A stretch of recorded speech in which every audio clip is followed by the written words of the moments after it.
The evacuation order hit FOB Nighthawk at 14:32 hours on a Thursday in August. Not the kind of order that comes with a debate, not the kind that leaves room for questions. Major Marcus Webb stood in the center of the open compound, one arm extended toward the northern gate, and his voice cut through the dry Afghan air with the precision of a man who had spent 19 years making sure he was never questioned twice. Mission complete. All personnel fall back to Alpha Line. Now. 32 soldiers moved. Humvees coughed to life. Handlers reached for leads. The systematic machinery of a military withdrawal clicked into motion the way it always did, efficiently, without sentiment, leaving nothing behind that wasn't supposed to be left behind. But the 8 dogs did not move. Caesar, the black Belgian Malinois who led K9 Delta, 35 kilograms of muscle and training, and something that could not be explained by either, turned 180 degrees, away from the gate, away from the convoy, toward the eastern sector, where the smoke from the ambush still curled against the pale sky. The 7 dogs behind him followed in silence, no barking, no hesitation.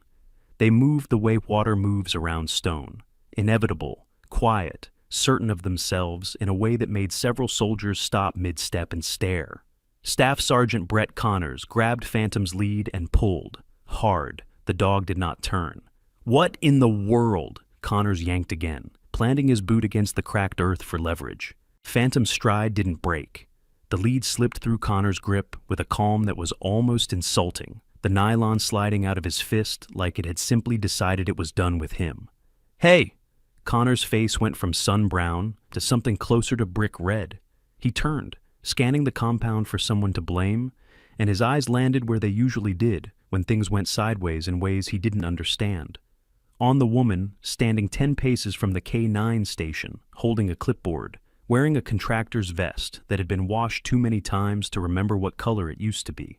300 meters to the east, behind a crumbling section of compound wall, 4 soldiers from Alpha Squad were still breathing. Private First Class Torres had caught shrapnel in the left leg. Specialist Huang was pressing a field dressing against her ribs and trying not to show how much it hurt. Corporal McKee had taken a round to the vest. Cracked ribs, concussion probable, consciousness uncertain. Sergeant Dominguez was the only one still steady, using a broken rifle stock as a crutch and keeping his voice low and controlled on the radio, calling their position in with the measured calm of someone who understood that panic costs more than it buys. They were cut off. The ambush had been precise, designed to separate and isolate. Webb's assessment was not wrong. The unit didn't have the numbers to hold perimeter and extract simultaneously. Every second they delayed the withdrawal was a second the enemy could use to push for the gate. But the 8 dogs went east anyway. They reached the 4 soldiers and arranged themselves in a circle without a single sound. Caesar anchored the northern point. Rook and Blaze took the flanks. The formation was not random. It was not accident. It was a tactical perimeter that accounted for the wind direction, the sight lines from the nearest ridge, and the angle of the wall's remaining cover. Factors that would have taken an experienced operator several minutes to calculate and position for. It took the dogs 11 seconds. Webb came to stand behind Connors, who was still staring at the empty lid in his hand, with an expression normally reserved for equipment failures during live operations. "Calloway," Webb said. He didn't shout. He didn't need to. The compound had gone quiet in the particular way that happens when 32 people are trying not to look like they're watching something. "These are your dogs. Do something about it." The woman with the clipboard turned. She had short, silver-touched hair cut close to her head, the kind of face that didn't give much away, and eyes that moved across the compound the way a person's eyes move when they're used to counting things. Exits, distances, variables. She looked at the 8 dogs in their formation for a moment that stretched 3 seconds past, comfortable. Then she gave a very small nod. Not a nod of resignation, not a shrug dressed up in a head movement. It was the nod of someone reviewing a report and finding it accurate. Corporal Amy Chen, standing close enough to see it clearly, felt a small, strange thing happen in the back of her mind. She filed it away. "Ma'am," Webb said, with the kind of patience that isn't patience at all. "I gave an order." Diane Calloway looked at him with the directness of someone who had learned long ago that silence is not the same thing as submission. "They're doing their job, sir." The word "sir" landed correctly but strangely. Not the automatic deference of a civilian contractor addressing a major, something older, more structural, like a word that had been chosen precisely because the form required it. Webb blinked, then his jaw set, and he turned to Connors. Get them back, by any means necessary. Connors had been a handler for 6 years before he became a staff sergeant, and he approached the problem of the 8 dogs with the confidence of a man who believed experience was the same thing as authority. He tried the standard recall command first, the specific timbre of voice, the hand signal, the precise frequency of command that every K-9 in the program was trained to respond to from day one. Nothing. He tried the emergency abort sequence. The dogs acknowledged it. Every set of ears rotated toward him in unison, and then they rotated back and maintained their positions around the 4 wounded soldiers. They heard me, Connors said, to no one in particular, and the discomfort in his voice was the discomfort of a man realizing that being heard and being obeyed are not the same thing. Sergeant Dana Hale, the unit's senior technical specialist in K-9 protocols, appeared at Connors' shoulder. Hale was the kind of person who carried a laminated copy of the Military Working Dog Handbook in her cargo pocket, not because regulations required it, but because she found comfort in the completeness of documented procedures. She ran through the compliance matrix methodically. Alternate command tones, positional reinforcement cues, handler-specific signals that each dog was trained to recognize individually. She got through 9 separate protocols in 4 minutes. The dogs held their circle. Young Danny Voss, 22 years old and 8 months into his first deployment, decided that the simplest solution was the direct one. He walked toward the formation, speaking in the low, easy tone he used to calm Caesar back at the kennel in the evenings. Caesar stood up. He didn't growl. He didn't bare his teeth.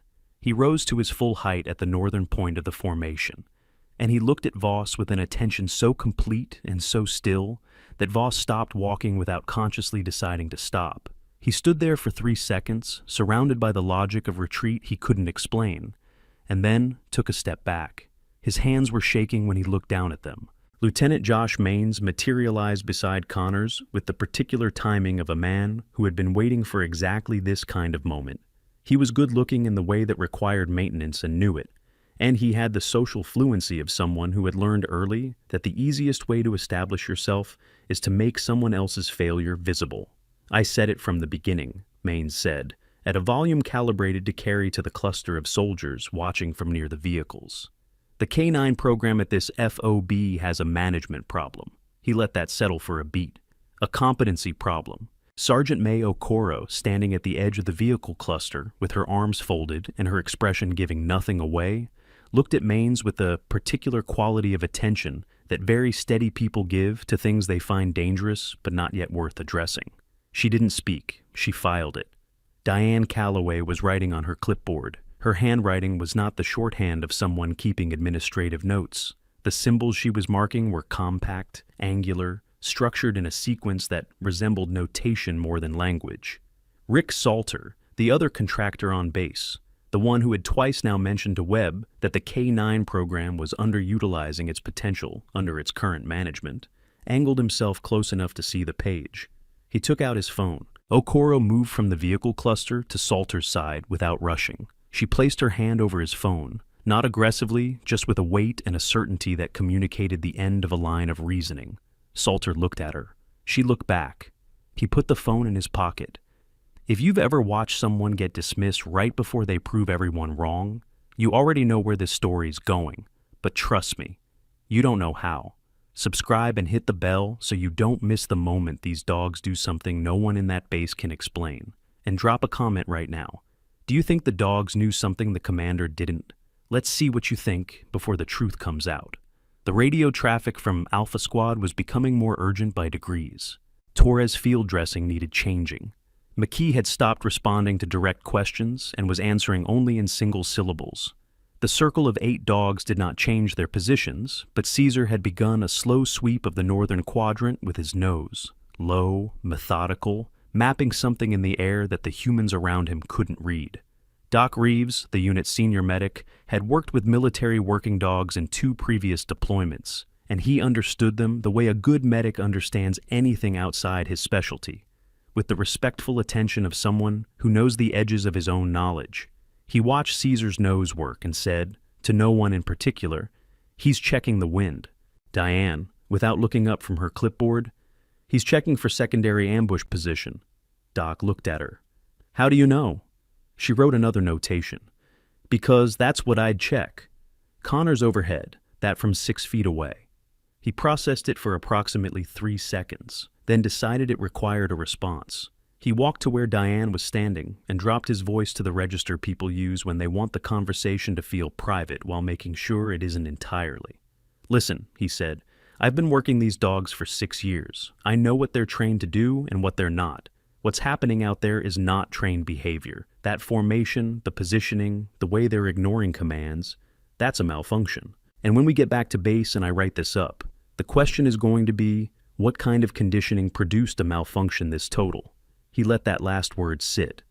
"So if there's something you did, something off protocol, some method you brought in from wherever you worked before, now's a good time." Diane looked up from the clipboard for the second time in the conversation. She considered him with the unhurried attention of someone who has heard many versions of this speech and recognizes the pattern regardless of the specific words. "The dogs aren't malfunctioning, Sergeant," she said. She returned to her clipboard. "They're problem-solving." Connor's jaw shifted. "Dogs don't problem-solve. These ones do." The flatness of the statement, not defensive, not triumphant, just accurate, seemed to bother Connors more than an argument would have. He stood there for a moment, processing the affront of being contradicted without being engaged, and then Webb called him over, and he went. Sergeant Ortega, 3 tours, a face like weathered topography, the kind of quiet competence that comes from having outlasted several generations of louder men, had been watching the formation from the eastern edge of the compound. He watched Caesar complete his wind check sweep in shift position, 1.2 meters to the left, filling a gap in the circle's northern coverage that had opened when Blaze adjusted to match a slight change in Huang's position. The movement was precise, compensatory, tactical. Ortega had seen trained dogs work in 3 combat environments. He had never seen a dog do that. He didn't say anything. He filed it away. That was what experienced people did with things they couldn't yet explain.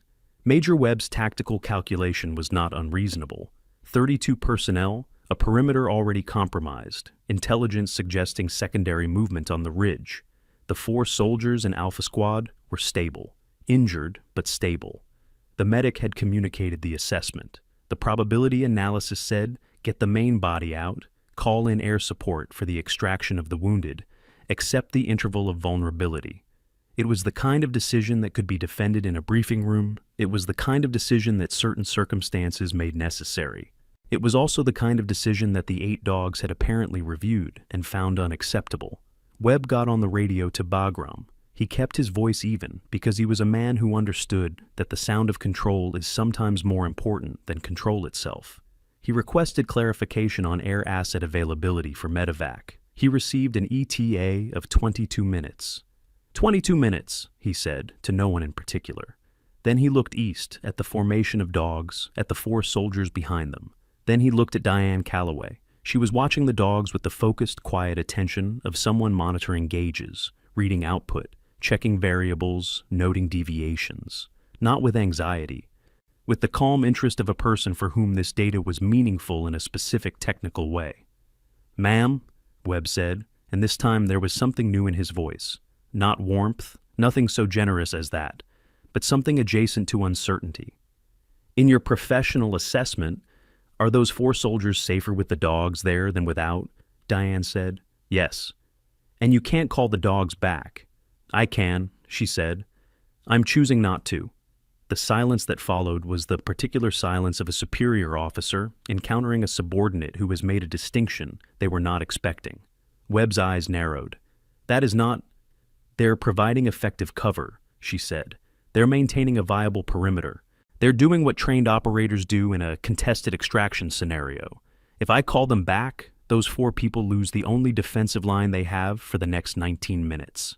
She looked at Webb with the directness she had been exercising all afternoon. "That's my assessment, sir." Webb stared at her for a long moment. Then he turned and walked toward the command vehicle without another word, which was either a concession or a deferral, and either way it left the compound's population of 32 personnel in the particular state of watching something they didn't have a category for. Hale pulled Connors aside near the equipment racks. Her voice was low and precise in the way of someone thinking out loud in a structured way. "I've gone through the entire working dog protocol database," she said. "Standard conditioning, advanced certification, specialized theater training, all of it. There is no formation behavior in any documented program that produces what those dogs are doing. The positional logic, the tactical awareness of sight lines, the self-correcting adjustments Caesar just made." She stopped. "This isn't a method I've seen." Connors: "So she trained them wrong." "No." Hale looked toward the formation, then toward Diane. "She trained them to something I don't have a reference for. Those are two different things." Connors' expression arranged itself into the specific configuration of a man who does not enjoy the distinction being made. "So what's your point?" "My point," Hale said, "is that there's a protocol in operation right now that doesn't exist in any manual I can access. And the question I keep coming back to is, why would a standard K-9 contractor know a protocol that classified personnel don't?" Neither of them had an answer. They stood there while the dogs held the circle, and the sun moved 2 degrees west, and the radio crackled with Torres's voice, still steady, still reporting, still holding on. Amy Chen found herself gravitating toward Diane's position, not through any deliberate decision, but the way people gravitate toward the thing in a room that doesn't fit, the note that lands wrong, the detail that resists the pattern. She had been a corporal for 14 months and a careful observer for considerably longer, and what she was observing about Diane Calloway was accumulating in her mind with the quality of evidence. "Have you been in situations like this before?" Amy asked. She kept her voice neutral, the tone of professional curiosity. Diane was still writing. "Not with dogs." Amy waited for the natural follow-through of that sentence. The elaboration, the context setting, the thing a normal person adds when they've just said something that implies the opposite of the obvious. Nothing came. Diane wrote another notation. "Not with dogs," Amy repeated, mostly to herself. The way you repeat something when you're trying to work out what it means.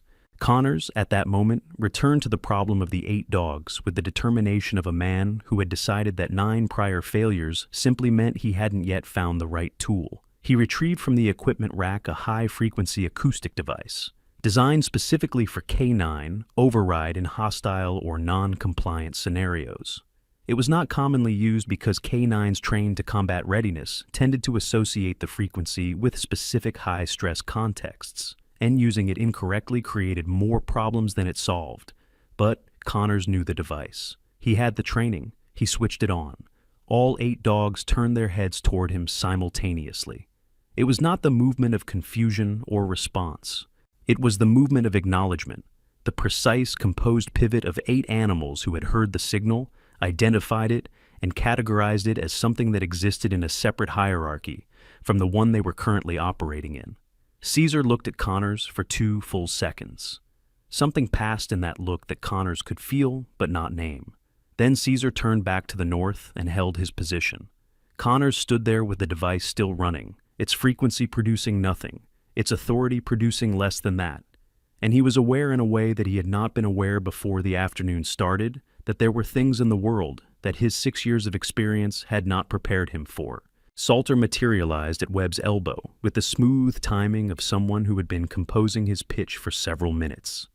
"I've done some checking," he said. He had the confident, slightly lowered voice of a man delivering intelligence he's proud of. Calloway worked with a private training operation out of Israel before this contract.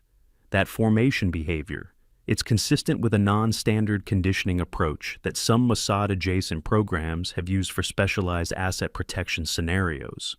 Webb considered this. It was tidy. It explained the anomaly without requiring him to revise his understanding of what was possible. He nodded slowly. That would explain the override issues. "She's running an unauthorized protocol on American military assets," Salter added.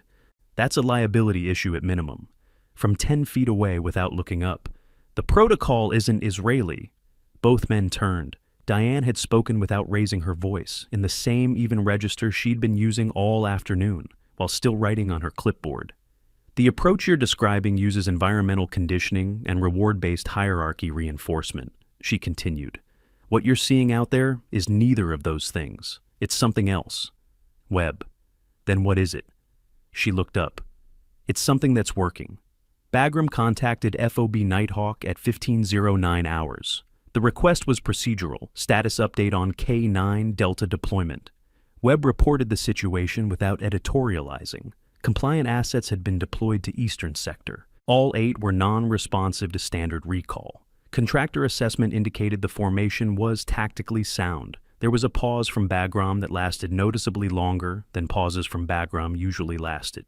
Then, FOB, Nighthawk, confirm. You have all 8 K9 Delta assets in non-standard formation, non-responsive to handler commands. Confirmed. Another pause. Then, stand by. Doc Reeves had made his way to the edge of the eastern compound wall and was observing the dog's positioning relative to the 4 soldiers, with the clinical interest of a medic assessing a situation. What he saw was this. Caesar and Rook on the north face were positioned in such a way that their bodies created a broken field wind barrier, reducing the exposed skin area of Torres and Huang by a meaningful margin. Delta and Axe were angled to block the primary sightline from the ridge at 200 meters. Phantom and Vega had taken positions that, in purely geometric terms, maximized coverage of McKee's position. The most critical patient, the least mobile. This was not what dogs did. Doc came back from the wall with a particular expression, the one that appears on the faces of people who have just revised something they thought they understood. He found Diane and stood next to her for a moment without speaking. Then, who taught them to do triage positioning? Diane marked a notation. What makes you think someone taught them? Doc looked at her. She kept writing. He stayed where he was. Today's video is brought to you by a partner who understands what it means to train hard and recover harder. Athletes, operators, first responders. The people who know that preparation is what separates the ones who hold the line from the ones who can't. We'll be right back to FOB Nighthawk. The tactical situation at 15:17 hours was this. Webb had delayed the full withdrawal to a holding position near the vehicles, 11 minutes into a 22-minute wait for medevac. The eastern compound wall was still holding sound cover. The 4 Alpha Squad soldiers were stable, with Torres degrading slowly toward a level that would require intervention within approximately 15 additional minutes. The ridge to the northeast showed movement consistent with enemy reconnaissance. Not an assault buildup, not yet, but the kind of deliberate observation that precedes one. The dogs had not moved. Diane had completed her notation and closed the clipboard. She stood at the edge of the compound's open space, watching the formation, and her expression in that moment was one that nobody at FOB Nighthawk had seen on her face before.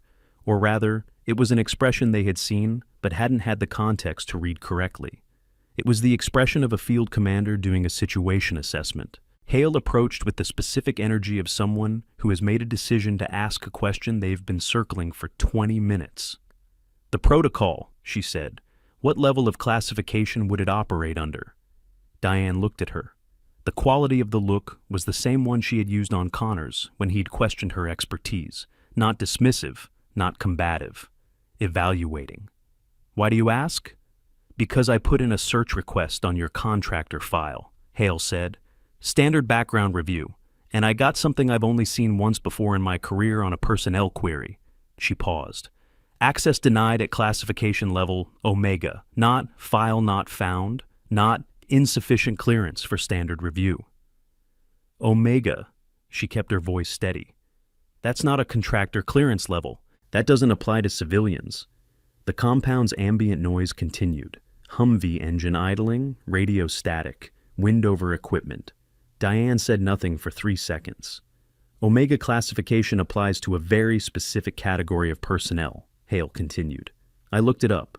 Records protection under Omega is authorized only for individuals operating under cover identity. Individuals with knowledge of classified technical programs above top secret threshold, or individuals whose... She stopped. Individuals whose official status has been altered for operational security reasons. Diane turned back to the formation. Caesar had just completed a secondary wind check sweep and held his position.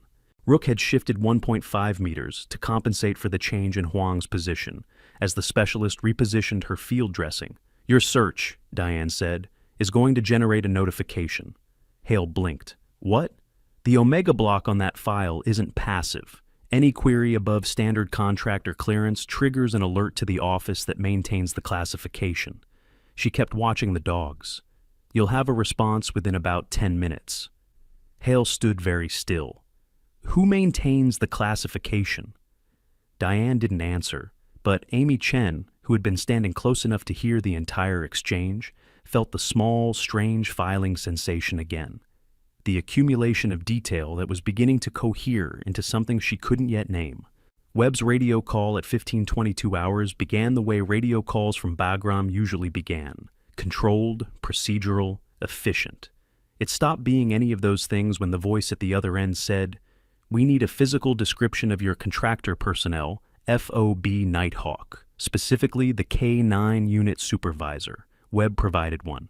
The description went, female, approximately mid-40s to mid-50s, short hair, silver gray, contractor designation, Callaway DK9 specialist, current contract, started August of this year. 15 seconds of silence.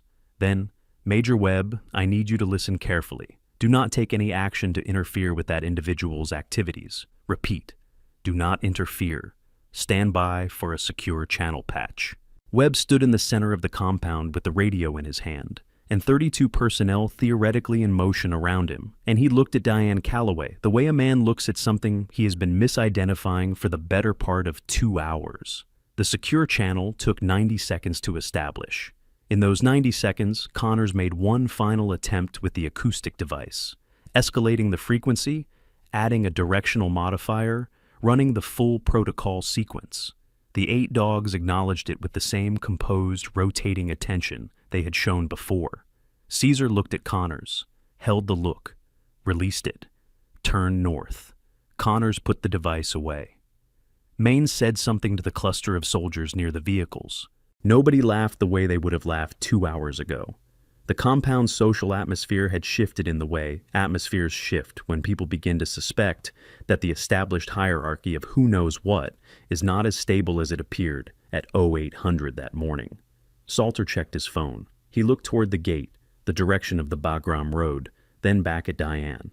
He made the calculation that calculating people make when the variables start moving in unexpected directions, and he began a quiet, unhurried relocation toward the north side of the compound. Okoro watched him go. The secure channel opened with a sound different from standard radio traffic, cleaner, compressed differently. FOB Nighthawk, this is General Harlow, USS OCOMJ3. I need to speak with your contractor, designation 7. Webb looked at his radio. He looked at Diane. He crossed the compound in 12 paces and held the handset out to her. She took it. Her hand was entirely steady. 7, she said. 2 syllables, voice completely different from any voice she had used all afternoon. Not louder, not harder, but structured in a particular way. The way voices are structured by years of speaking, in environments where clarity is not a preference but a requirement. Static. Then, Callaway. A pause that was not procedural. I was told you didn't make it out of Fallujah. That report had its reasons, General. Ortega, standing near the east wall where he had been standing for the better part of an hour, went very still. 3 tours. He knew what Fallujah meant in the specific context of certain units in a certain period. He stood at parade rest without having made a decision to do so. Harlow's voice, the formation your animals are running, is that Sigma? Yes. The full protocol? Yes. Another pause, longer. You told me when you built it that you never thought you'd actually need to use it. I've been wrong about things before, General. Over the radio, through the compression and the distance, something that might have been a sound between a breath and a word. Then Harlow said, hold for a formal confirmation patch to your current commanding officer. Diane held the radio out to Webb. He took it with hands that were entirely professional and entirely uncertain, and every person in that compound who could see his face watched the confirmation arrive. General Leonard Harlow, United States Special Operations Command, Joint Operations Directorate, designation Callaway D. Lieutenant Colonel, retired officially in 2004, record sealed under classification Omega. Actual status: attached in consulting and oversight, capacity to classified K9 Tactical Development Program, designated Sigma. Program purpose: development of multi-asset autonomous tactical response in contested extraction scenarios. Program architect: Callaway D. "The dogs are not malfunctioning, Major," Harlow's voice said, through the handset in Webb's grip. "They are executing a protocol that their architect designed specifically for the scenario you are currently in. 4 wounded personnel, handler incapacitation or absence, viable cover possible, extraction asset delayed. The protocol activates autonomously when conditions are met. The dogs cannot be recalled by standard command structure because the protocol is not subordinate to standard command structure." A pause. "It is subordinate to one person." Webb looked at Diane. The handset in his hand felt different from the handset he had been holding 20 minutes ago. Harlow: "Callaway, what's your medevac ETA from current position?" Diane: 22 minutes on Bagram's original estimate. 11 minutes elapsed, so 11 remaining. "Can your formation hold 11? Diane looked east. The 8 dogs, the 4 soldiers. The ridge at 200 meters where the reconnaissance movement had settled into watchful stillness. Caesar, at his northern point, turned his head fractionally west and back, a sweep of approximately 40 degrees, checking something she could see the logic of, and nobody else in the compound could. "I need 12, she said. "Medevac at 12. Harlow: "I'll see what I can." "I need 12, General. Not approximately. Exactly." A beat. "Confirmed. 12 minutes. Diane handed the radio back to Webb. She turned to face the compound. 32 personnel arranged in the particular formation of people who have been watching something long enough to know that what they thought they were watching is not what they were actually watching. She did not raise her voice. She didn't need to. "Sergeant Okoro," she said, "I need the southern approach secured. Take Mains and Voss." A beat. "Sergeant Hale, I need a medical inventory on the eastern wall. Relay to Doc Reeves. Prioritize for 2 trauma cases and 1 neurological." Another beat. "Connors, you're on comms. Channel 7, maintain contact with Alpha Squad. Give me status every 2 minutes." Nobody asked if they should follow the orders. They moved. Webb stood in the center of the compound, holding his radio, and watched a woman he had spent the better part of 3 hours dismissing give 6 orders in under a minute that reorganized his entire base of operations. He was a man of 19 years of service, and he understood when he had made a categorical error. He was also a man of 19 years of service, which meant he understood that the current moment required function over processing. "What do you need from me?" he said. Diane was already facing east again, watching her formation. "Right now, stay out of my dog's way." It was not said with satisfaction, not with the heat of someone collecting on a debt. It was said with the simplicity of a person communicating the most useful thing, which, in its own way, made it land harder than any of the alternatives. To the east, Caesar held the northern point of the circle. Rook and Blaze held the flanks. The formation was 11 minutes and 47 seconds old. It would hold for 12. Amy Chen stood at the edge of the compound and watched, and the thing accumulating in the back of her mind finally coalesced into something she could name. She had been watching Diane Callaway all afternoon, watching the way she stood, the way she moved, the specific locations where the skin on her right hand had thickened from years of repetitive pressure, the faint white line along her left wrist that caught the light at certain angles, the way she'd locked Connor's wrist in that single fluid motion and held it with the economy of someone who does not need to demonstrate force because force is simply available to them. She had been watching, and what she had been watching was not a dog trainer. She hadn't known what it was. Now she did. The radio crackled with Torres' voice from behind the wall. "Still holding. Something changed. Dogs moved into tighter coverage on our north. Whatever that is, it's working." Connors relayed back, "Alpha Squad, copy. Medevac ETA, 11 minutes 30. 11 minutes 30. Diane Callaway, Lieutenant Colonel, architect of Sigma Protocol, officially deceased since a morning in Fallujah in November of 2004, stood at the edge of FOB Nighthawk's eastern compound and watched her 8 dogs hold a line that 32 trained soldiers and a major with 19 years of service had been about to abandon. and in the hard, pale light of an Afghan afternoon, with the ridge watching and the wind shifting and the seconds counting down, she did not look like someone proving a point. She looked like someone doing a job. The next 11 minutes and 47 seconds were the quietest stretch of time that FOB Nighthawk had experienced in 8 months of operation. Not quiet in the sense of silence. The Humvee engines still idled, the radio traffic continued in its procedural rhythm. The wind still dragged itself across the compound's exposed surfaces, with the indifference of a thing that had been moving through this valley long before there were walls here and would continue long after. But quiet in the sense of a held breath. The sense of a group of people who had been talking steadily for 2 hours and had collectively, without discussion, arrived at a moment that required them to stop. 32 personnel at FOB Nighthawk watched Diane Calloway stand at the edge of the eastern compound and watch her dogs hold a line. She didn't pace. She didn't consult the clipboard anymore. She stood the way soldiers stand when they have been in enough situations to understand that movement is not the same as action. With her weight distributed evenly, her hands at her sides, her attention on the formation, with the quality of focus that is specifically different from worry. Worry moves. This was something else. This was monitoring. The attention of someone who has built a system and is now observing it perform. Caesar adjusted his position fractionally at the 9-minute mark, compensating for a shift in Specialist Huang's location as the woman repositioned herself against the wall. The adjustment was less than a meter. It closed the gap in the northern arc with the precision of something calculated rather than instinctive, and Sergeant Ortega, watching from the same spot on the east wall where he had spent the better part of the afternoon, made a sound low in his throat that was not quite a word. He had spent 22 years in the United States Army. He had seen things that redefined for him what people were capable of. He had revised his understanding of human endurance, human cruelty, human courage, in ways that 3 tours of sustained combat exposure tends to produce. But he had never, not once in 22 years, watched an animal make a tactical adjustment that precise without being directed. He crossed the compound to where Diane was standing. He didn't speak immediately.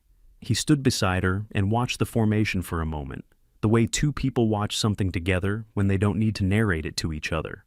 Then, "I served with a man from Ghost Unit in 2001. He kept his voice low. Not secretive, there was no privacy possible in this compound, but with the register of someone who understands that some things deserve more care than a regular conversation. Kandahar Province, before the FOBs were established. He never talked about what the unit actually was. None of them did. A pause. "I didn't know they were still running a program." Diane said, "They're not." Ortega looked at her. "Then what is this?" She looked at Caesar, who was completing another sweep of the northern quadrant with his nose. Low, methodical, reading the air with the patience of something that does not have a clock but understands time anyway. "This is what happens after a program ends," she said. "If you've done it right." Ortega was quiet for a moment, processing the weight of that. Then he went back to the east wall, stood at parade rest, and stayed there. At 6 minutes remaining, Connors established contact with Alpha Squad on Channel 7 with the regularity that Diane had specified. 2-minute intervals, status report, relay confirmation. His voice had changed over the course of the afternoon in a way that he was probably not aware of. The confrontational edge that had been present in every syllable he addressed to Diane earlier, the specific confidence of a man who has decided someone doesn't know what they're doing and feels entitled to demonstrate it, had flattened out. What remained was competent, efficient, focused on the task. Torres was hanging on. The field dressing had held. McKee had returned to responding in full sentences, which Doc Reeves, receiving the relay from his position at the eastern wall, assessed as a positive neurological indicator. Dominguez was giving a calm, steady account of the formation around them, the positioning of each dog, the coverage they were providing, the way the animals had communicated through the group when a noise came from the ridge and Caesar had stilled and the entire formation had stilled with him, and the ridge had produced nothing, and the formation had relaxed in sequence, the way a trained fire team relaxes when a threat assessment returns negative. "They're not just dogs," Dominguez said over the radio. His voice had the quality of someone reporting something they don't entirely believe but can't deny. "I don't know what they are, exactly, but it's not just dogs." Connors relayed that to Diane. She received it without expression. At 4 minutes remaining, Hale completed the medical inventory and relayed it to Doc Reeves. At 3 minutes, Okoro confirmed southern approach secured and reported Maines in position without incident, which was its own kind of statement, since Mains's compliance with Okoro's direction was notable enough that 2 separate people mentioned it in the accounting that got assembled afterward. At 2 minutes, Voss reported visual on the medevac approach vector, 2 black specks against the pale sky, growing. Diane looked up from the formation for the first time in nearly 4 minutes. She tracked the approach, calculated the angle, calculated something else that wasn't visible from the outside. "They're coming in from the northeast," she said, to no one in particular, and then to Connors. "Tell Alpha Squad to move McKee to the southern edge of the wall. Caesar is going to shift to compensate, and they need to be out of his path when he does." Connors relayed it. Dominguez confirmed. 11 seconds later, Caesar moved, shifted 2 meters south and east, opening a clean corridor along the wall's southern face. Nobody had told him. Nobody could have told him in 11 seconds. And the movement was precisely what was needed for the medevac approach. The compound's held breath converted into something that wasn't quite sound and wasn't quite movement. A collective, involuntary response to something that was happening in front of them that they didn't have the right framework for. Danny Voss made a sound that might have been "holy cow" under his breath. He wasn't the only one. The medevac helicopters came in at 15:34 hours, 12 minutes after Diane had told General Harlow she needed 12. They came in from the northeast, on an approach vector that accounted for the ridge position and the wind direction. And they came in clean, which is to say they came in without taking fire, which is to say that the formation of 8 dogs along the eastern wall had provided enough deterrent presence to make the reconnaissance on the ridge reconsider the cost of engagement. This would be debated afterward by people with access to the full intelligence picture. The consensus, arrived at in a document that very few people ever read, was that the deterrent effect of the K9 formation was a contributing factor. The document did not use the word miraculous, because documents written by military intelligence professionals do not use that word. But the gap where that word would have gone was visible in the phrasing around it. The 4 soldiers from Alpha Squad were loaded. Torres first, then McKee, then Huang, then Dominguez, who had refused to go until the other 3 were aboard, which was consistent with his rank and his character, and the specific way that certain people understand what it means to be responsible for others. The dogs broke formation as the last helicopter lifted, not all at once. Caesar stood for a moment after the others had relaxed, 2, 3 seconds, watching the aircraft clear the eastern wall. Then he turned and walked back toward the K9 station with the steady, unhurried pace of a dog returning from a job rather than retreating from a position. The other 7 followed, and at the K9 station, Diane was waiting. She crouched as Caesar reached her. Not the crouch of a handler receiving a dog, not the performance of affection for an audience. The crouch of someone receiving a colleague. She ran her hand along the back of his neck, under the working harness, checking the tension of the equipment with the automatic thoroughness of a person for whom this gesture has been repeated several thousand times in several very different environments. Caesar sat. He pressed his flank against her knee with the weight of something that did not need to perform anything for anyone. The compound, which had been held in that particular quality of silence for 11 minutes and 47 seconds, exhaled. It was Webb who crossed to Diane first. He crossed with the posture of a man who has spent 19 years developing the specific physical discipline of never looking uncertain in front of his personnel, and who was currently working that discipline harder than usual. "I owe you an explanation," he said. She looked up from adjusting Caesar's harness. "You owe me several, Major. But we can start with the decision at 1432. Webb absorbed that. The numbers didn't support the extraction. Standard tactical assessment? I know what the numbers said. She straightened. She was shorter than him by 6 inches, and the differential had mattered not at all afternoon, which was its own kind of demonstration. The numbers don't account for everything that can hold a line. That's a limitation of how we've taught tactical assessment.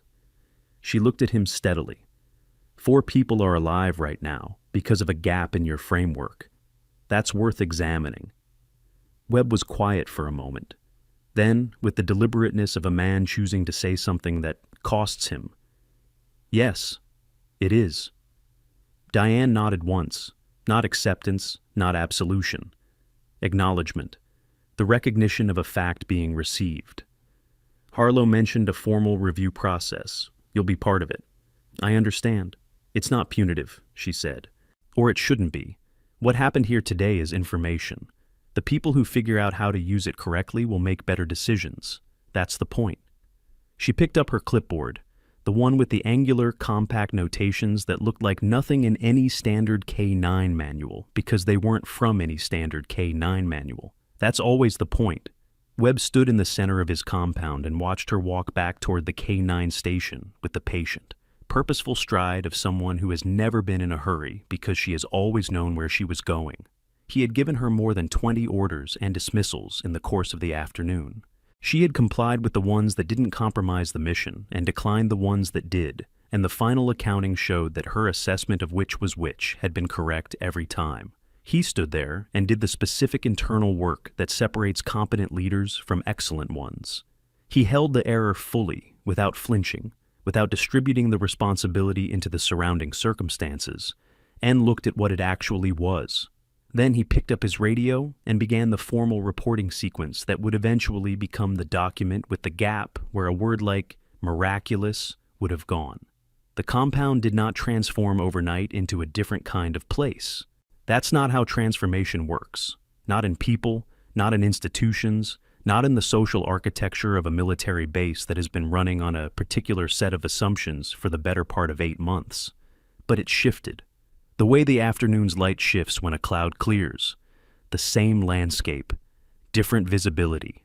Connors found Diane at the K9 station at 1600 hours, while she was running through the post-deployment health checks on all 8 dogs. He came and stood at the edge of the station with the particular physical quality of a large man who is trying to take up less space than he usually takes up, which is one of the harder physical tasks available to large men. He was quiet long enough that she looked up. "I've been a handler for 6 years," he said, "and a sergeant for 4. He said it not as a credential, but as a context. This is where I'm coming from. This is the shape of what I know. And what I did today, the flashbang idea, the force protocol, He stopped, started again. I was trying to solve a problem with tools that didn't fit the problem, because they were the tools I had. He looked at Caesar, who was sitting at Diane's left side, receiving a systematic check of his paws with the patience of an animal that understands the purpose of the procedure. I didn't know there were other tools. Diane worked through the inspection without stopping. "There are always other tools," she said. "The question is whether you're willing to admit you don't have them yet." Connors absorbed that. "I wasn't." "Now you are." She moved to the next paw. "That's not a small thing." He stood there for another moment. Then he said, "The formation, the positioning, how long did it take to train them to do that?" She looked up. "Which part?"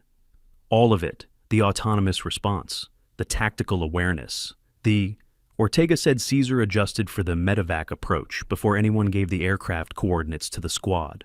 "How is that possible?" Diane was quiet for a moment. Then she said, "When you teach an animal to understand what a situation requires rather than what a command specifies, and when you do that for long enough, consistently enough, with enough actual exposure to real situations rather than simulated ones, at some point the distinction between training and understanding starts to close." She looked at Caesar. "What you're calling tactical awareness is what happens when a very intelligent animal has had enough repetitions of real problems to start generalizing the underlying logic." A pause. "The same thing happens in people. We just don't call it training anymore at that point." Connors thought about that for a long time. Then he said, "I'd like to understand it better." "Then you will," she said, "eventually." He left the K9 station without ceremony, and the absence of ceremony was itself a kind of acknowledgement, the kind that doesn't require words because the words would only reduce it. Now we know who Diane Calloway really is. But here's what nobody's talking about yet. What happens to Commander Webb, what the Pentagon decides, and what those 8 dogs do next. Stay with us, and if this story moved you, share it right now. Because some stories deserve to be heard by more than just one person. Hale's conversation with Diane happened at the equipment racks, in the deliberate, structured way that Hale conducted most conversations, with the orderliness of someone who respects precision in language the way she respects precision in procedure. She came with her laminated handbook, which she set down on the rack surface as if releasing something. "The protocol," she said. "I want to understand the classification rationale, not the details. I understand I don't have clearance for the details, but the principle." Diane leaned against the rack. The afternoon had settled into the long, amber quality of Afghan evenings, the light going horizontal and warm across the compound's surfaces. "What's the question?" "Why conceal it?" Hale asked. "A program this effective, autonomous tactical K9 response, multi-asset formation capability, the kind of outcomes we just saw. The Army would want to replicate it, scale it, implement it across theater. Why would you build something like that and classify it to the point where the people who could benefit from it don't know it exists?" Diane was quiet for a moment. "Two reasons," she said. "The first is practical. A program this specific is only effective if the people around it don't know how it works. The moment adversaries understand the conditioning logic, they can design around it. Tactical advantage requires uncertainty in your opponent. The classification protects the edge." She paused. "The second reason is harder." Hale waited. "Not every capability should be deployed everywhere," Diane said. "Not every effective tool should become standard. Because what makes this work? The time, the relationship, the specific and unrepeatable process of building this kind of understanding with these specific animals, that cannot be replicated in volume without losing what makes it work. If you try to scale it into a program and run it through standard training timelines, you get dogs that know some commands they didn't know before. You don't get this." She gestured, a small movement, toward the K9 station where the 8 dogs were settled in the post-deployment quiet. "The classification protects it from being mass-produced into something that doesn't actually function." Hale looked at her notebook, at the blank page where she had been preparing to take notes, and then closed it. "You designed it knowing it couldn't be replicated." "I designed it knowing that some things shouldn't be." Hale picked up the laminated handbook. She looked at it for a moment, with the expression of someone revising their relationship with a document they have carried for a long time.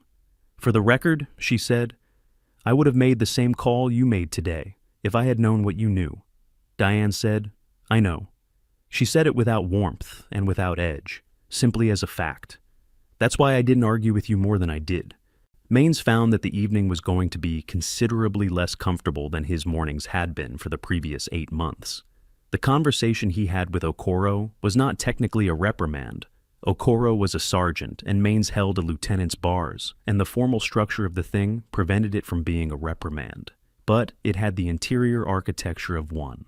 Okoro was the kind of person who conducts difficult conversations with the specific quiet efficiency of someone who is not interested in making you feel bad, but is absolutely committed to making you understand something. She told him, in clear and undecorated language, what his comments about Diane's competence had communicated to the personnel within earshot. She told him what those communications had done to the social atmosphere of a base operating in a live threat environment. She told him what the record of the afternoon showed about who had been correct and who had been constructing an audience. Maines said, at various points during this conversation, "I didn't have the full picture, and I was working with available information." And once attempting a register closer to the one he used in most social situations, "I think you're being a little..." Okoro's expression stopped that sentence before it completed. He had a second conversation with Sergeant Major Davidson, who had been reached by radio from Bagram, and who had a voice like a gravel road and the patience for nonsense of approximately 0, which covered much of the same ground from a less forgiving elevation. The formal report that followed contained language that Maines spent the following several weeks reviewing, with the focused attention of a man who has discovered that there is a permanent record. Rick Salter's departure from FOB Nighthawk happened at 17:15 hours with the quiet efficiency of something administrative. There was no scene. There was no formal confrontation. There was a communication from Bagram, relayed to Webb, that Salter's current contract had been suspended pending review, and that he should be transported to Kandahar Airfield at earliest available opportunity. The review would take longer than the transportation, and the conclusion of the review would take longer still, but the direction of travel was clear from the first hour of it. Okoro watched him collect his gear. Salter looked at her once, on his way to the transport vehicle. She returned the look with the steady, giving-nothing quality that was her default expression in most situations. He looked away first. Danny Voss, 19 minutes after the medevac cleared the wall, submitted a formal request to transfer to K9 unit support. He did this via the proper channels, with the proper documentation, filling out each field with the careful handwriting of someone who understands that the way you do the small things is the way you do the large ones. The request would eventually be approved, but that was months away. What mattered immediately was that he made it, and that the making of it meant something specific about what the afternoon had done to him. He found Caesar at the K9 station that evening in the settling dark, and sat beside the dog without speaking. Caesar turned his head and regarded him with the composed, complete attention that the Malinois gave to most things. The attention of something that does not get distracted by what isn't in front of it. Voss put his hand on the dog's back. Caesar leaned fractionally into the contact. Voss sat there for a while and thought about the kind of work he wanted to do with his life.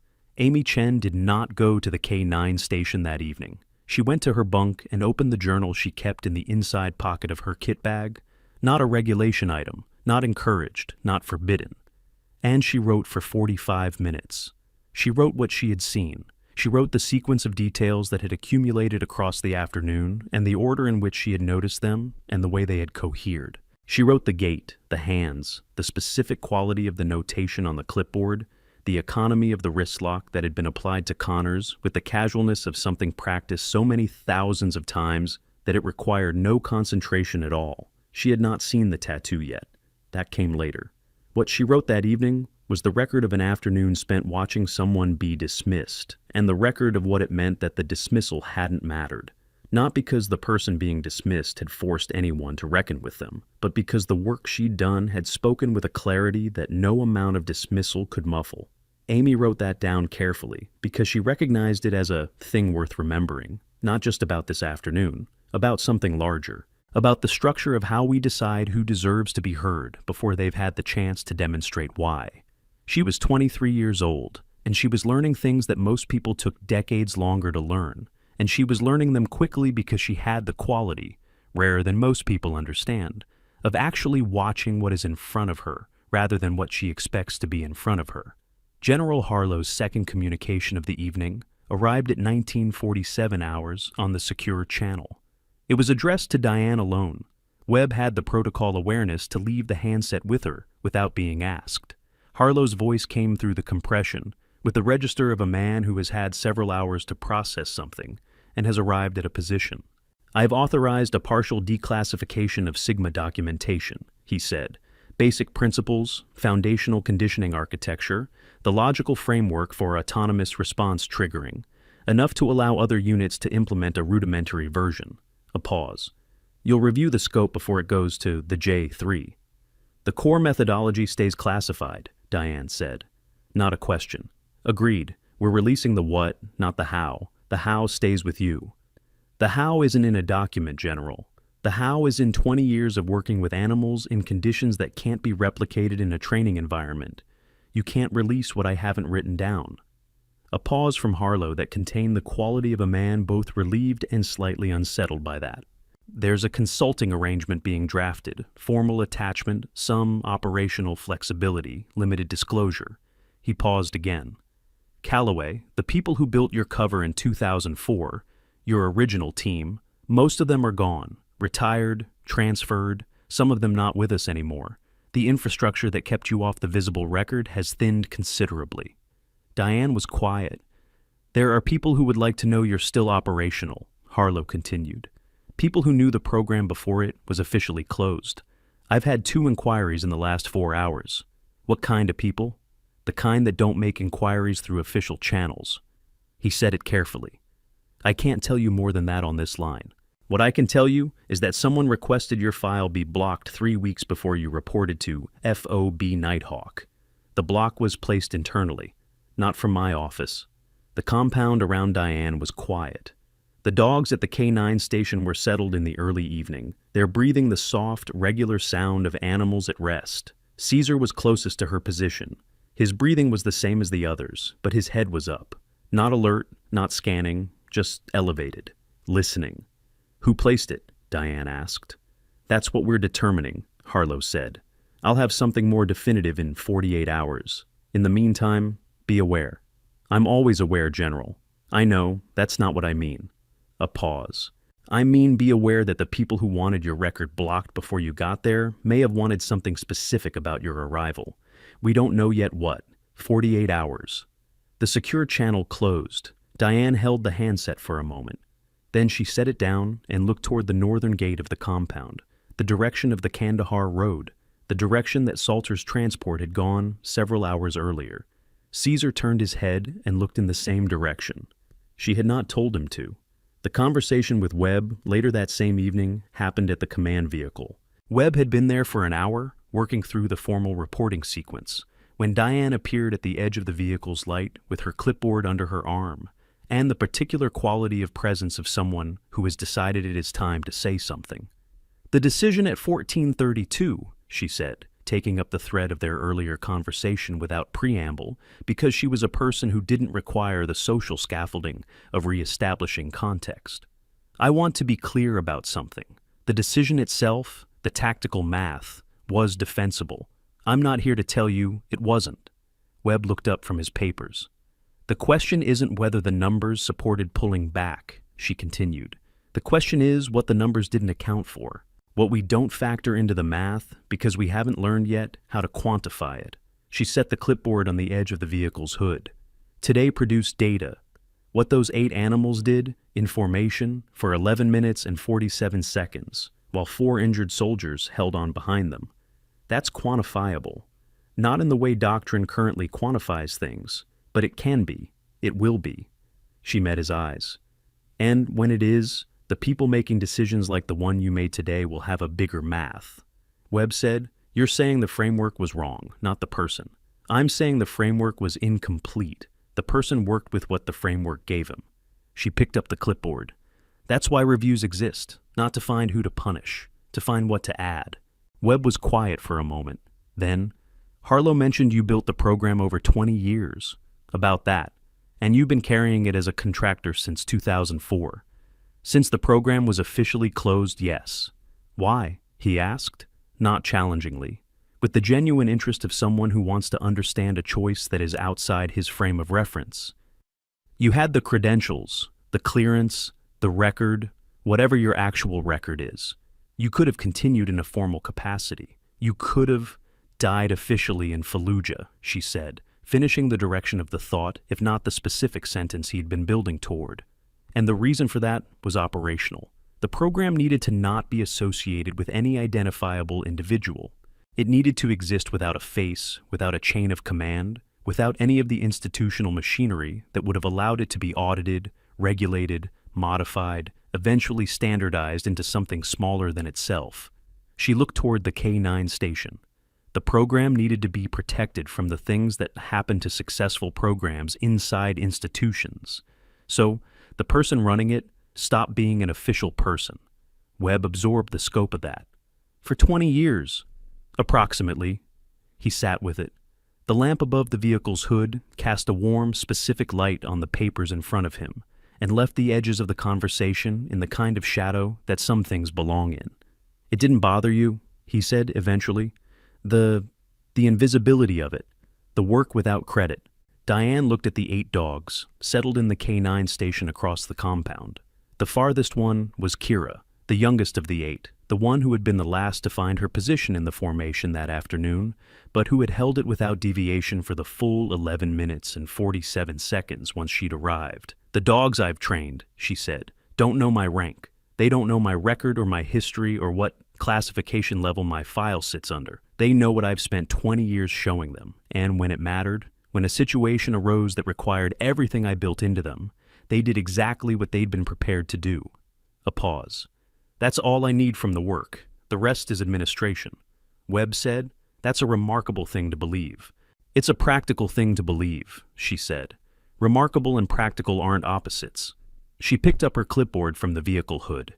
"Get some rest, Major. Tomorrow is going to be a full day of answering questions from people who outrank both of us." She walked back toward the K9 station, and the amber light of the Afghan evening fell across the compound's dust and equipment, and the sleeping dogs and the walls that had held a different kind of line than anyone had expected that morning when the day began. There was a moment, at approximately 2100 hours after the formal evening report had been filed and the compound had settled into the particular rhythms of a base at night. Reduced personnel, heightened perimeter vigilance, the sounds of equipment and wind, and the distant calls of whatever lived in the mountains that surrounded this valley. When Amy Chen came to find Diane at the K9 station, the station was lit by a single low light. The 8 dogs were arranged in the loose, companionable sprawl of animals that have done their work and know it. Caesar was at Diane's feet, not pressed against her, just proximate, the way a steady presence maintains itself without requiring contact to communicate that it is there. Amy sat at the edge of the station's wooden bench. She had her journal, which she did not open. She was quiet for a long moment, long enough that Diane did not feel the need to fill it. Then, "Can I ask you something?" Diane looked at her. "You can ask. Why stay anonymous?" The question came out with the directness of someone who has thought about how to phrase something for several hours and has arrived at the conclusion that the direct phrasing is always the correct one. With your record, whatever your actual record is, you could operate in an official capacity. You could have a title. You could have the rank back, probably. Whatever arrangement you needed. People would listen to you before the crisis instead of during it. She paused. They would have listened to you at 1432 instead of dismissing you until 1520-something. 4 people might have been in a better situation from the start. Diane was quiet for a moment. Then she said, "Look at those 8 animals." Amy looked at the dogs. "They don't know my rank," Diane said. "I told that to Webb, and it's true, but that's not the whole of it. They don't know my rank, and they don't need to. And the reason the program works is specifically because it doesn't depend on that kind of knowing. The relationship I built with each of those animals, the work, the time, the 10,000 specific repetitions that produced what you watched this afternoon, none of that is connected to a rank or a title or a place in a visible chain of command." She looked at Caesar, who had lifted his head slightly at the sound of her voice. "The moment I come back into the formal structure, everything I do is filtered through the structure. My assessments are weighted by my position rather than their content. My decisions go through channels. The program gets integrated and reviewed and eventually standardized." She was quiet for a moment, and then it becomes something smaller than it was, and eventually something smaller than that, and eventually something that looks like the program on paper but doesn't function the way the program functions, because the part that makes it function can't survive being institutionalized. Amy thought about that. "So you chose invisibility to protect what you built. I chose invisibility to protect what serves the people I built it to serve." A pause. They're not the same thing. The distinction hung in the air for a moment. Amy wrote it in her mind, not in the journal, because some things are better kept in the mind first, until they've settled into their full shape. And she sat with it. "The tattoo," she said after a moment. "Connors grabbed you and it came out. The sleeve was already fraying at the seam," Diane said. "It happens. Field conditions." Amy looked at her. There was something in the way Diane had delivered that sentence. The same quality of delivery that all of her deflections carried. A flatness that was not quite a lie and not quite a truth. That existed in a space that was specifically designed to not invite further questions. Amy decided not to ask further questions about that. Instead, "What happens now? To you, to the program, to the dogs?" Diane looked at the station's low light. "The partial declassification goes through. Other units get a version of the foundational architecture. Hale will be involved in developing the training curriculum. She's precise enough, and more importantly, she's honest enough to know the edges of what she understands." She looked at Caesar. "These 8 stay as they are. The full protocol doesn't get replicated because it can't be. They'll continue in the current arrangement. And you?" A pause. "And I'll continue in the current arrangement." Amy was quiet for a moment. Then, "Is that enough?" Diane looked at the 8 dogs, all of them, the full sprawl of them in the low light, breathing the easy rhythm of animals at rest after honest work. Caesar at her feet. Rook curled at the far end of the station. Kira, the youngest, asleep on her side, with her paws loosely flexed, chasing something in whatever dogs chase in their sleep. "When 4 people are alive who might not have been," she said, "that's more than enough."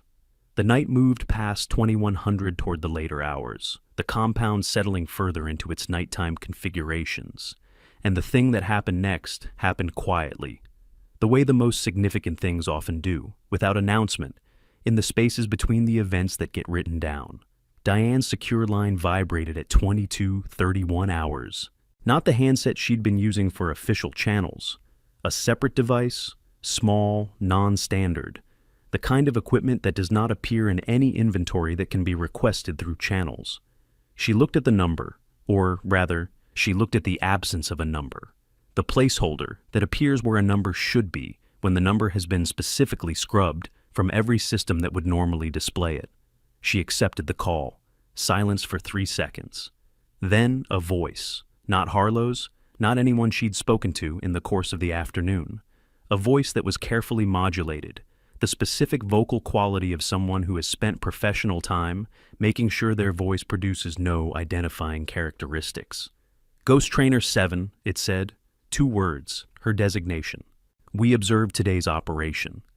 Diane was still. Caesar lifted his head. She said, "Who is we?" A pause. "The people who built the program before you." The sentence arranged itself in her mind with the specific weight of something that carries more information in its structure than in its content.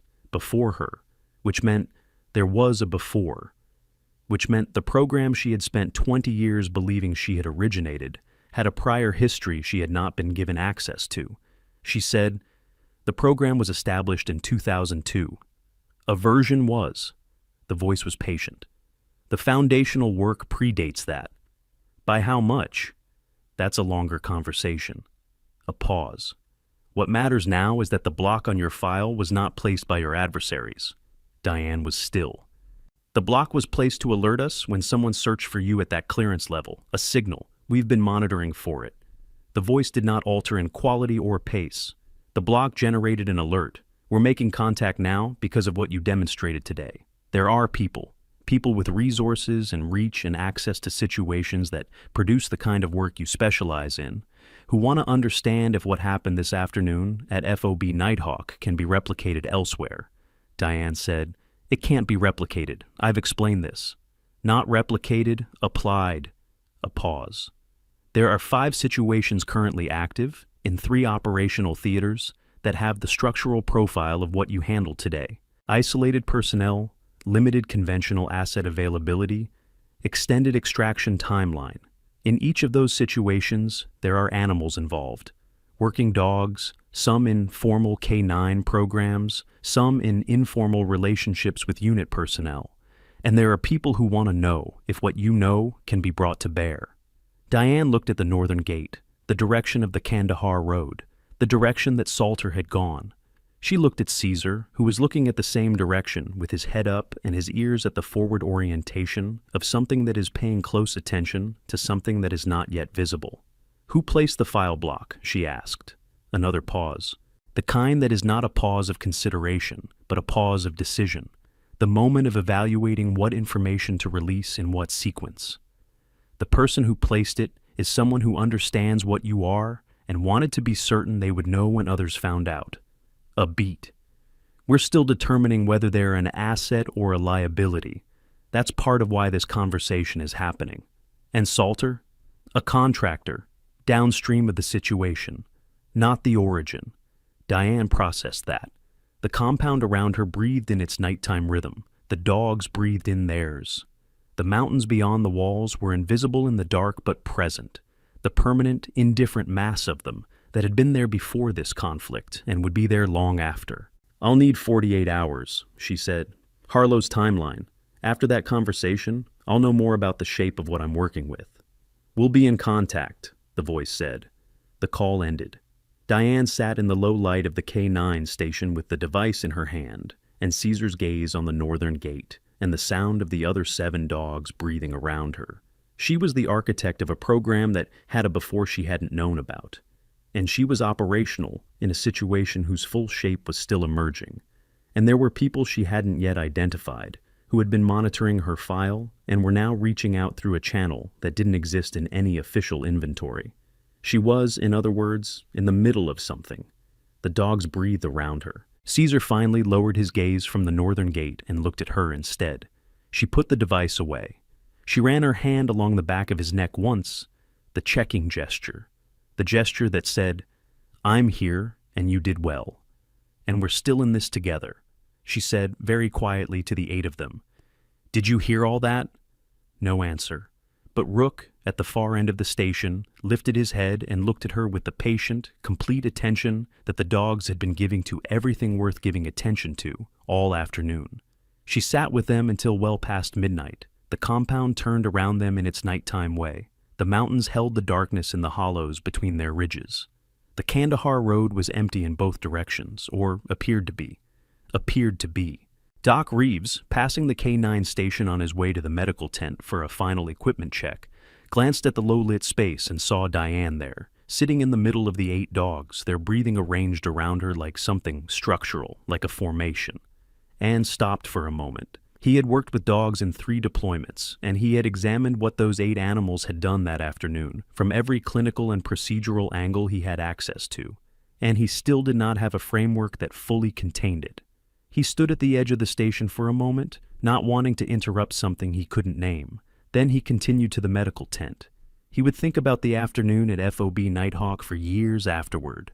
He would describe it differently at different points in his life. More precisely as he got further from it, he found, the way the significance of some things only becomes fully visible with distance. What he would always come back to in every version of the telling was the image of the circle, 8 dogs around 4 people, in a formation no one had seen before and no one had ordered, holding a line that the humans with all their training and authority and tactical math had decided could not be held. And the woman who had built that circle, standing at the edge of the compound and watching it function, giving it a nod that wasn't pride, because it wasn't about pride, but recognition. The recognition of a fact being accurately reported. The circle had held. That was all it needed to do. And it did. Ortega found her the following morning, before the compound's routine had fully established itself, in the quiet interval between first light and the official start of the duty day. He came to the K9 station with the specific gait of a man who has decided to say something and is committed to saying it correctly. I need to ask you something, he said. She was running the morning equipment check. She did not stop. Then ask. Ghost Unit 7, he said.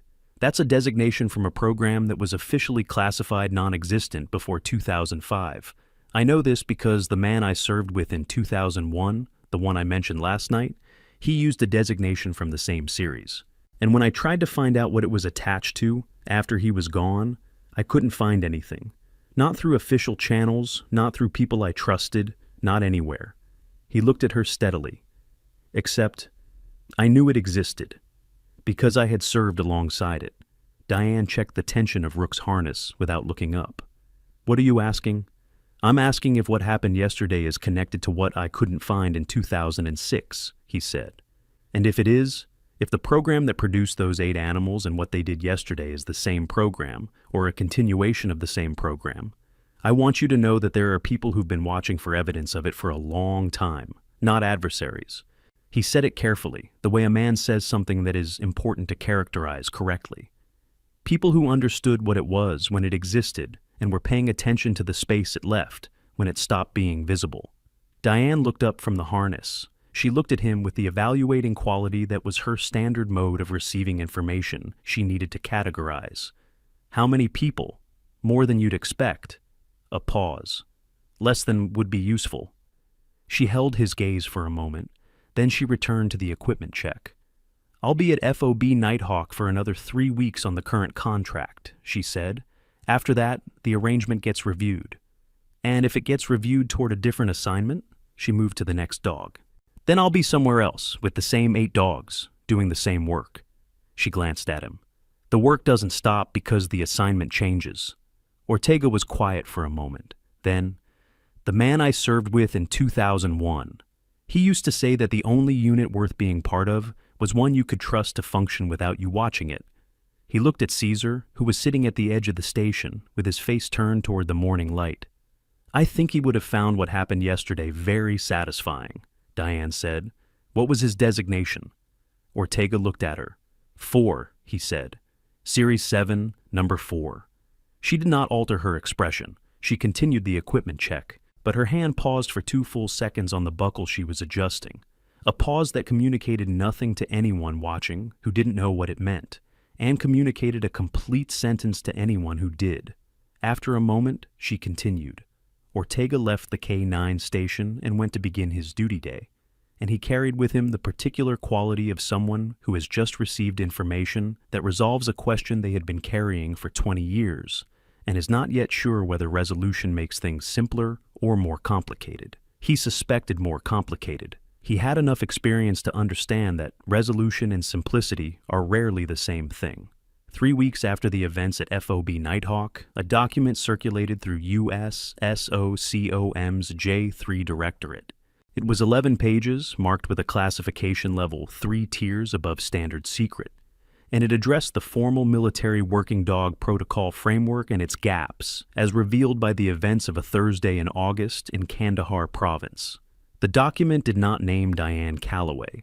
It referred to the program as Sigma and its architect as the program developer, which was consistent with the classification of her identity and also consistent with the specific irony that the most important name in the document was the one that didn't appear. The document recommended a working group to develop training curriculum based on the foundational principles of Sigma's autonomous response architecture. Sergeant Dana Hale was assigned to that working group. She would spend the following 14 months in the work, and it would be the most technically demanding thing she had done in her career, and she would be better for it. Major Marcus Webb's formal review concluded 6 weeks after the events at FOB Nighthawk. The conclusion was not a sanction. It was a recommendation for supplementary training in complex asset utilization, the specific training that covered the gap in the tactical framework that the afternoon had identified. Webb completed the training. He was a thorough student. He would not be the last person to complete that module, whose name had been shaped by a specific afternoon in a specific compound in a specific August. Lieutenant Maines received a formal notation in his personnel file. He would spend the following months being considerably more careful about the audiences he constructed for himself, which is not the same thing as being a different kind of person, but is sometimes, over time, a beginning. Rick Salter's contract review concluded in ways that Salter had predicted from the first hour of the process. He did not return to any theater. Danny Voss's transfer request was approved 7 months later. He reported to K9 unit support with the careful handwriting and the serious expression of someone who has made a decision about the kind of work he wants to do. He was not a natural handler, not at the beginning. He worked at it with the focused, patient effort of someone who has understood that the things worth doing are the things that require more from you than you currently have. He would get better, slowly and then faster, and then with the particular quality of competence that arrives when effort and time have been doing their quiet work long enough. Amy Chen, some months later, would write about the afternoon in a piece that circulated, first in her unit, then wider, as an account of the events at FOB Nighthawk. She would not name Diane Calloway. She had been given, in the conversation at the K9 station, a clear enough understanding of why the name should not be attached to the story.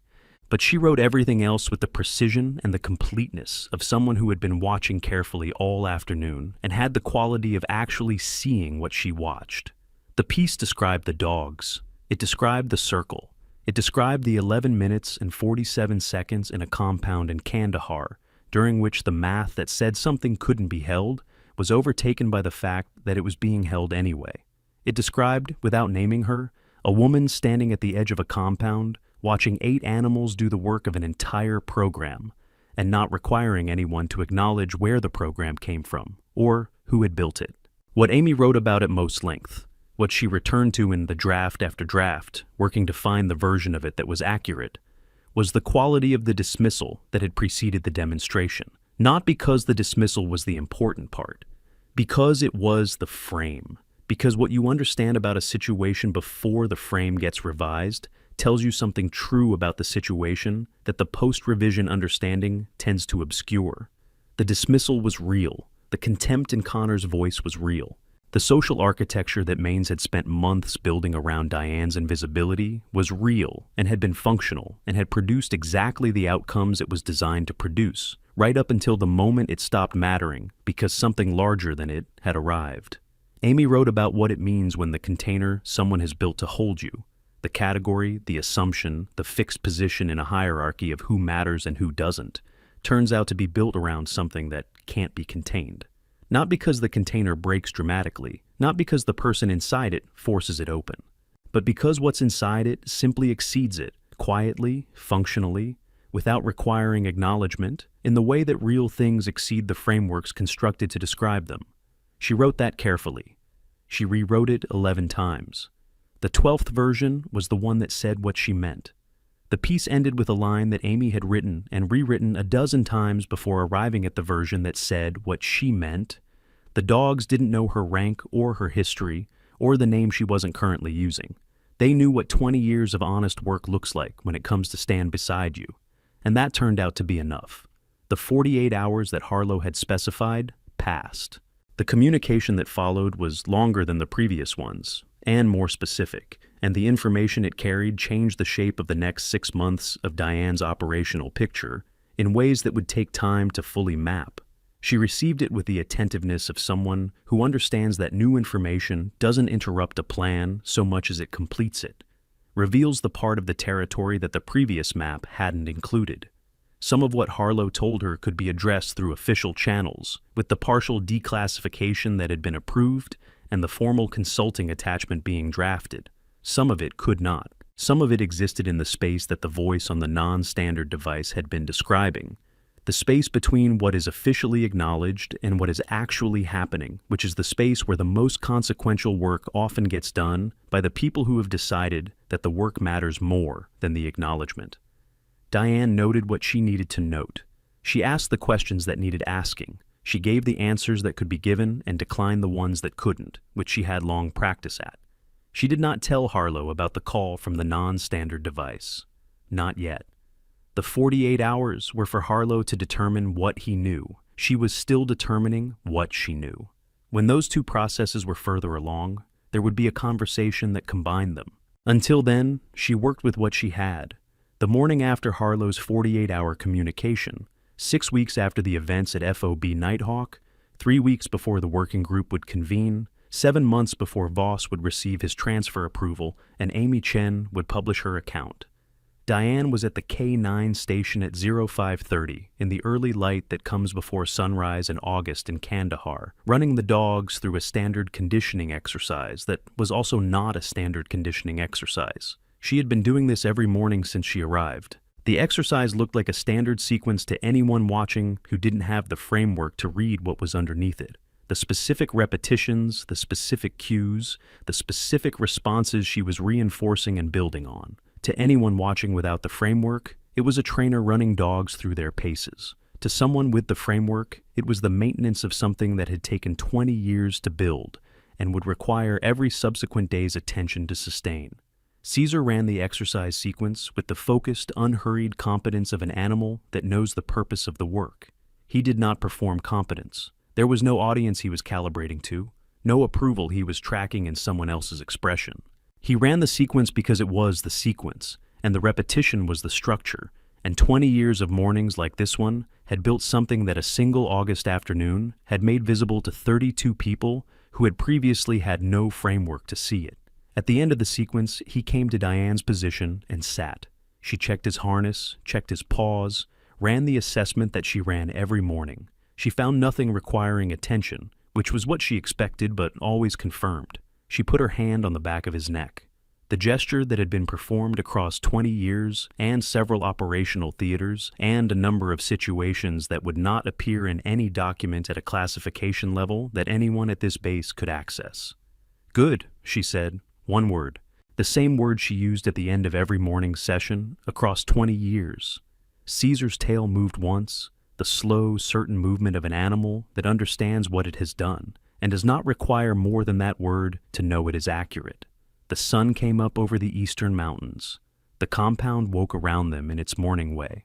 The work continued, the way work that matters continues, not because it announces itself, but because it is what it is and has been what it is for long enough to have earned its own continuity.